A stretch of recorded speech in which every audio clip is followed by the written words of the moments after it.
What's that one story you've always wanted to tell on Ask Reddit, but no one has ever asked the right question? You ever have one of those stories that no one ever asks about, but you need to tell it? Well, here's mine. Back in 2008, I was 18 and just dipping my toe into online dating. I met this slightly older woman on OkCupid. She was 25, smart, artsy, and lived in London. We agreed to meet for lunch at a pub. I took a long trip to get there, excited and a bit nervous. She shows up late, pushing a baby stroller. That was the first surprise. She hadn't mentioned a child before, but I kept an open mind. She explained she couldn't find a sitter. Fine, I rolled with it. We sat, ordered drinks separately, and talked for about 2 hours.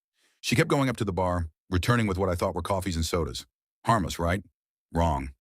Out of nowhere, she leans forward on the table, sighs, and says, "Oh man, I didn't mean to get so drunk." Wait, what?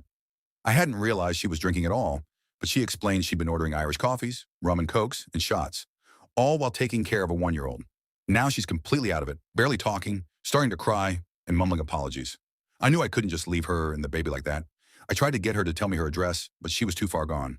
So I grabbed her old school flip phone, no password in 2008, called a contact named Mum in hope for help. Turns out Mum lived in southern Spain and was furious. But when I said I was a friend and explained the situation, she gave me her daughter's address. The pub staff helped me load her, the baby, and the stroller into a taxi. I was going to pay and leave, but something felt wrong about that. I had no idea what condition she'd be in by the time she got home. So I got in too, holding a baby I'd never held before in my life. The taxi driver was a legend, super supportive, and even helped me get her out and assemble the stroller. I found her keys and opened the door. That's when a guy popped his head out from the kitchen and said, "Who the hell are you?" I told him my name and that I was a friend. He said, "I'm her fiance." Yeah, that's when things went from weird to run for your life. He assumed I had gotten her drunk with his child. After he carried her upstairs, he said, "You stay right there. You and I need to have a little chat." Nope. I was gone before he made it to the landing.